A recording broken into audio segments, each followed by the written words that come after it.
Hello there. Now we are trying to learn what is the distributed load and how it is going to be acting on a specific members. So in this case, we are going to see the distributed loads over a plane. So in this case, what will happen, how the distributed load is going to be acting on a member, whether it is in a plane or in a different plane. But specifically, we are talking about the load is going to be acting in a plane only. So now to continue this topic, we do have the basics concepts are available in the previous sessions. There we can see the beams. Suppose the best example is the beam. The beams are going to be subjected to the point loads, right? The point loads are nothing but they are going to be a concentrated load is acting on a finite area of on a beam. So then we have calculated the resultant component of the force. At the same time, the reaction forces also we have calculated.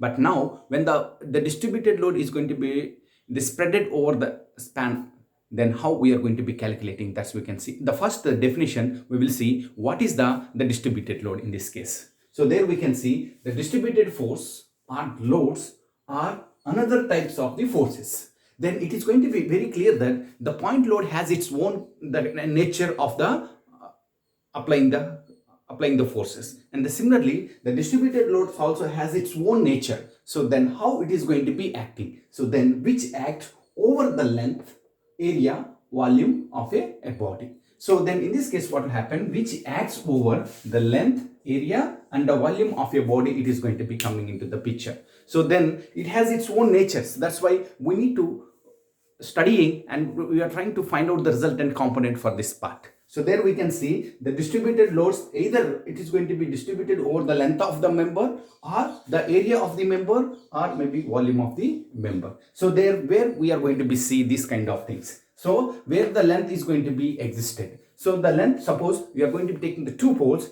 the wire is going to be hanging over them, right? And the next one area is going to be there we can take the bucket of water. Then it is going to be the force is going to be the distributed force is going to be acting over the bottom of the bucket as well as the walls. Also there we can see there is a dam is going to be there. So then in this case what will happen, the water is going to be connected here, the dam is going to be suffering that kind of the distributed forces. And next one is going to be the volume of the body. There we can see, suppose a body, you are going to be immersed in a water, then what will happen, the pressure intensity is going to be acting over the volume of the body. There we can see. So then the best example is going to be hydrostatic, the pressure is going to be there, or in the isostatic pressure also we are going to be considering this part.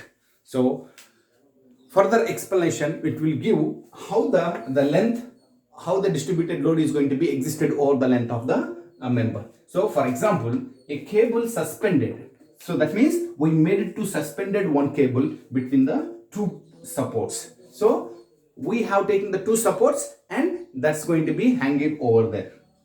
At its ends can support the loads. That means these poles we are going to be taking the support for the taking the load, the which is continuously distributed along its length. Can you see the distributed load is going to be spreaded along the length of the member. So there we can see this is going to be the graphically I have presented over here. The two poles I do have taken, right, and the cable I have connected. In this case what will happen, this is going to be distributed load is going to be acting in this case. Then in this case what will happen, most of the time the wind force also going to be coming into the picture and the gravitational force also coming into the picture. So then these kind of the loads are finally transmitting to the poles only, right? So then in this way the load is going to be transmitting through the length of the cable we are going to be considering. Then finally the distributed load happened here to the length of the member. Now we will see how this load is going to be, distributed load is going to be transmitting to the area. So here we can see the distributed load acting over the area of the given body. So then in this case the water pressure acting on the sides and the bottom of the container which fill with the water and is a force which is distributed over the area. So it is going to be clear that when we are going to be taking a bucket of water, so then what will happen, it has the bottom surface as well as the walls also going to be, that's going to be in terms of the circular form is going to be available. That means in terms of the taper cylinder is going to be there. So then what will happen in this case? That's I'm going to be representing in terms of the graphically. There we can see this is going to be the water and this is going to be the side walls and this is going to be the bottom. There we can see when the water is going to be filled, then we are going to be trying with the handle. So then what will happen in this case? That pressure is going to be acting in the downward direction. It means that the bottom surface is going to be acting the distributed forces. That's because of the water, which is going to be subjected to the gravitational force, which is trying to pull in the downward direction. So then at the same time, the walls also going to be suffering with that kind of forces. So there we can see this is going to be the forces which are going to be acting. And similarly, to the left side, walls also going to be acting in this direction. So this way, this bucket must be withstand. That means the walls and the bottom of the bucket must be withstand that kinds of the load, and we need to select according to the material. Otherwise, that bucket is going to be started to fail.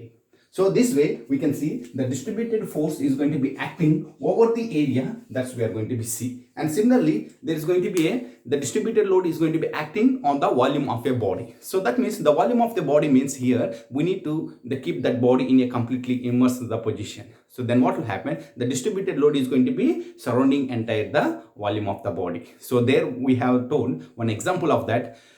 The hydrostatic pressure is going to be acting on a particle which is going to immersing. So suppose we are going to be taking the submarine which is going to be immersed in the water. So then what will happen in this case? That the pressure is going to be acting around the total body. The volume of the body is going to be we have to consider. So this way we are going to be see the distributed force on the volume of the body. So now we will see the further how we are going to be resolving this problem.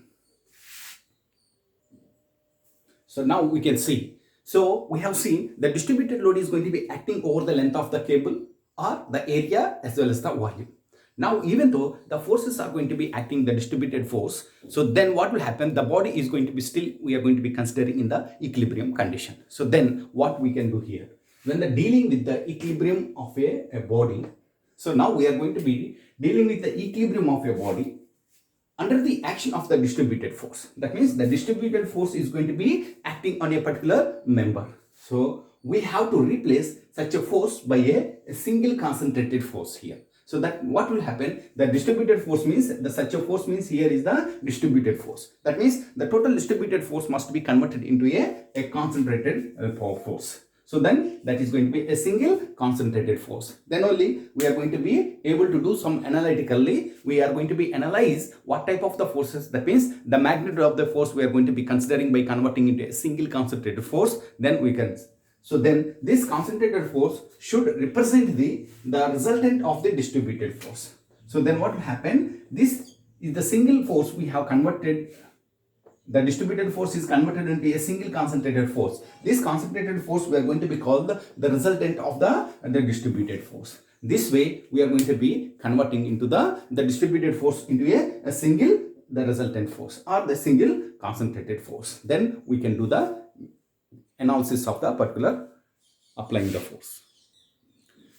So now we can see how we are going to be converting the distributed load into a single concentrated force are going to be the resultant force. So that the method, whatever the methods we are adopting, for what is the purpose? The purpose is that to determine the magnitude. So we need to determine the magnitude, the direction and the line of action. These are the three parameters for the force of a single concentrated force, right? So for this single concentrated force, we need to calculate the magnitude, the direction and the line of action, which can replace the different types of the distributed loads. There we can see because here going to be we are saying different types of the distributed loads. They are going to be the uniform distributed loads, uniform varying loads. By the combination also there we can see. So on this basis we need to calculate these three parameters for the single concentrated force.